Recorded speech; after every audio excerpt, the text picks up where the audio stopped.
Show, this is our take. This is Mark the moderator. Thanks.com, the game is the game always. Ava the process. Rest in peace, $500,000, 195, 193, Albany Ave. Let's do it. Put a social out there. I mean, listen, so here's the question as we walk into the football season that is coming up and it's fastly approaching. What quarterback at this time going into the season do you feel is on the hot seat? It could be more than one, but what quarterbacks do stand out for you that is on the hot seat? Daniel Jones of the New York Football Giants. Wow. They have surrounded him with offensive talent. You have the better backs in the league coming back to the fold. They went and got you a presumed number one in Kenny Galladay. They got this kid Tony in the draft. It's all laid out for you. So now it's on you. Can you get the job done? I think the only thing that could possibly derail that somewhat is the offensive line play. If the offensive line is trash, then But I think this is the make or break year to see if are we going to label you that franchise quarterback and possibly extend you, or do we start looking in the draft for somebody else? And on a lesser note, I would say Sam Darnold. I would say hot seat in terms of the fact that, look, you got out of that Jet situation. You got a fresh new start in Carolina. You got a really good back down there. You got some weapons down there. Everything kind of got put on the Jets as the Jets are the reason that you didn't succeed. So now you got another situation. Let's see what you can do. Interesting. Avery? Wow. I made a comment in the chat that I felt Joe Judge, believe it or not, I felt was on the hot seat as a coach, and I feel like Danny Dimes was one of the reasons why. I do agree that Danny Dimes, I hate that name. Daniel Jones, let's do that. He needs to show that he's capable. Last year, I think he got a slight pass because of Saquon a little bit. And I think you got to kind of sort of give him a slight pass because of Saquon a little bit. But look, yeah, it's time. I want to also, if I'm going a different route than Banks, I'm going to say Lamar Jackson, man. I'm going to say Lamar Jackson based off the pundits, because there's still this idea out there that he's not going to be able to get Baltimore over the hump. You know what I'm saying? He's going to get his bread. He's going to get money. But there's still this idea that he's not able to get Baltimore over the hump and that he can't throw. That's always going to be out there. I think this is the year he could come in. He could prove them wrong. They got a receiver. I forgot who they picked up. Sammy Watkins. They don't have a receiver. Okay. Wow. Okay. All right. They got hurt in Kent today. Bateman. Yeah, Bateman. Oh, yeah, that's right. Yeah. That's right. But I think ultimately the magnifying glass is going to be on Lamar Jackson, because it's going to be like, can you sustain what you did getting these guys to this point, and can you take your game to an even another level by being able to quote unquote prove the pundits wrong about you being able to throw? I think he's a weapon in himself, but I think just the fact that he has the tools to get to the Super Bowl, I think that's what's going to be making a great player. I'm going to go a different route. I do agree Daniel Jones is on the hot seat, but I'm going to add Cam Newton to that seat as well. Cam is going to be on the hot seat. He has this kid on that everyone is talking about is going to be special because he's out of Alabama. I didn't see special from him. I mean, he's a decent quarterback. I don't see it. But Cam, if Cam falters, I think Cam is screwed. Cam is going to be out the league. Go ahead. I got a question, though. Mark, you've been watching football for a long time. College football as well. You watch Brady, I'm presuming. Did you see special from Brady at Michigan? No, Brady. No, I'm just asking. Wait, Brady didn't start. Brady wasn't somebody which you had eyes on. And let me say this: nobody seen Brady. Listen, the Patriots didn't see Brady coming. Brady also got drafted very late. Right. I mean, listen, he was. Wait, people don't even realize he was the third backup. He wasn't the second backup. He was the third backup. what's the name got hurt. Right after Bledsoe got hurt, the backup quarterback got hurt, and then they put Brady in, and then it was Brady time. But Brady isn't. I mean, I'm going to say it. Brady is not the norm. Most guys that are third string quarterbacks in college does not come into the pros and do what Brady did. That's the anomaly. You ain't gonna find that again. So Brady was third string in Michigan? Yeah, he was third. Wow. So that's why I said Brady, you can't even use Brady. I mean, once again, we will see what what's the kid named? Greg Jones, right? For Alabama? Mac Jones. I'm thinking of somebody else. But I think Cam is going to hear the whispers all season. If he has a bad season, it's a wrap. There's another guy, which I'm going to say is going to have a great season this year coming up, and that's going to be Aaron Rodgers. I don't call it make it or break it here, though. No, it's not. It's almost like what you said about Jackson. Because of all of the fury that has been created, if he come out and he has an average season, you're going to see the Packers fan want to see him go. Okay, Banks, go ahead. No, I just agree with that point. I just think, I know how you feel about Aaron Rodgers and stuff like that, but coming over MVP season, generally speaking, even an average season from Aaron Rodgers would probably put him around 30 touchdowns and 10 interceptions, because this guy is single-digit interceptions. I don't think Packer fans will want to see him go. I think Jackson is a really good example, because 12 or 13 wins seasons are not going to get it done anymore. You're looking at AFC Championship game and get into the Super Bowl. I don't even think the AFC Championship game is enough, because he's won a playoff game at this point, if I'm not mistaken. Yeah. So those winning 12 or 13 games is no longer a good look. You got to get to the Super Bowl with this team. But Banks, going into this season, this is not a normal season for Aaron Rodgers either. This season and this offseason created a lot of stir. And if you look at the back and forth, which is happening now, Aaron went through all of this theatrics to wind up staying there and not moving. And now you're going to turn around and the GM says, we're going to give you what you want. They signed Randall Cobb. They felt like, you know what, Aaron, you will start making the calls. Okay, so now this is Aaron's ship. If this ship is average, dog. And mind you, they got a kid sitting there, which everybody will say, let's see him now, because they know Aaron is going anyway after this year. He signed a 1-year deal. Aaron has to bring the Packers to that minimum, the NFC Championship game, to have some type of, to get back to the good graces of Green Bay. I would totally agree with that. That's why I said he's on a hot. This is not the average year. Why did it take so long? He's been in Green Bay forever. Why did it take so long?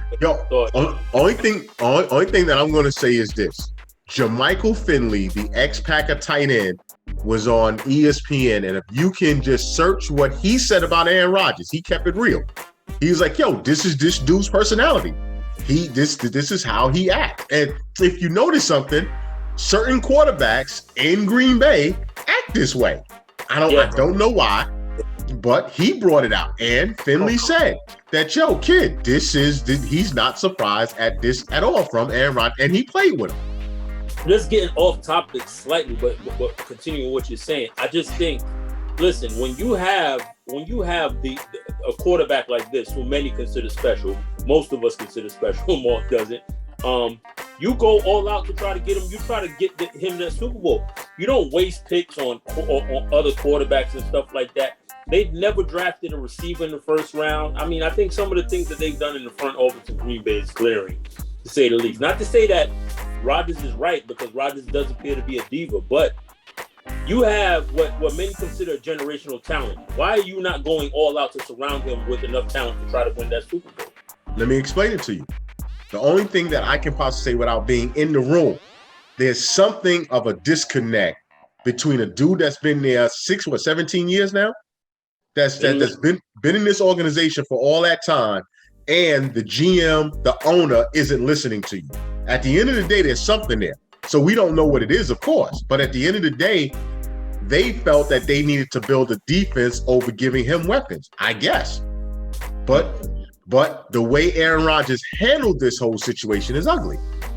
Yeah, his personality, I mean, based off of what I'm inferring, his personality clearly is that of, I know who I am. I know what the media says I am as far as my importance. I know how valuable I am, and I'm gonna do what I want to do. That's what it comes off as. That's absolutely what it comes off as.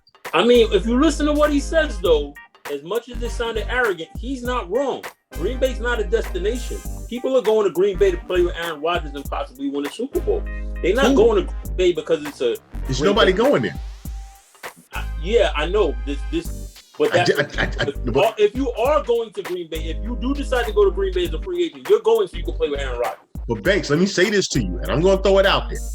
This past free agency, the past 2 years, just look at something. Julio Jones was available. Look at some of the dudes that could have been a game changer going to Green Bay. Didn't go there. Last year, guys was available. They didn't go there. There's a reason why dudes ain't running to go play with Aaron Rodgers. That's all I'm saying to you. You didn't see them make these free agent pickups to say, yo, let me get over there. Because again, you got D Adams over there. You put another good wide next to him. It's a game changer. Let me ask you a question. Go ahead. I mean, there's a few, right?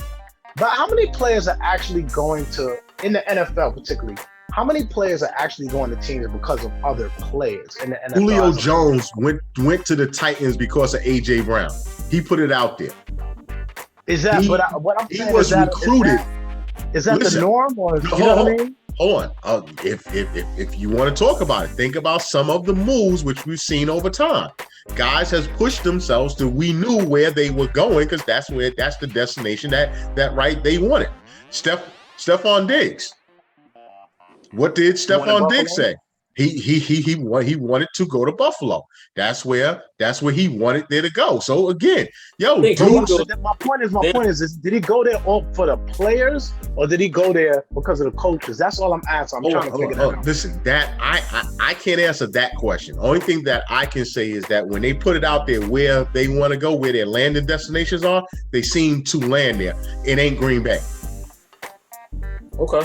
Okay, sure. That's all that I can possibly talk about. I don't have enough statistical or empirical data to say that you're wrong. All right, so listen, let me say this: a player that dodged being on the hot seat, Jameis Winston. He just dodged it because of Michael Thomas' issue. Michael Thomas, we don't know what's going to happen with him. He has nobody to throw to. So you really can't fault Jameis Winston if he has a so-so year this year, because look at what happened to that offense, because Michael Thomas was the offense. And Brees didn't have a great season last year. His best season came when he threw the most picks too. So I don't know. But I can't. But listen to the follow-up. Listen. Wait. Let me say it again. Everybody, and I want y'all to, if you know football, if you get away from what the pundits have put out there in our heads, yes, a high number of picks, without a doubt. Still threw for 5,000 yards. There ain't nobody. That's the first thing I said.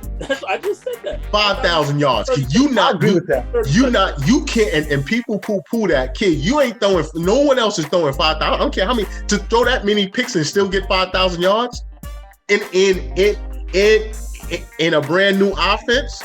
That's why I said, I was like, yo, people are looking at this, but I understand the 30 for 30, but 30 touchdowns and 5,000 yards. Kid, now he's coming off of what happened last year.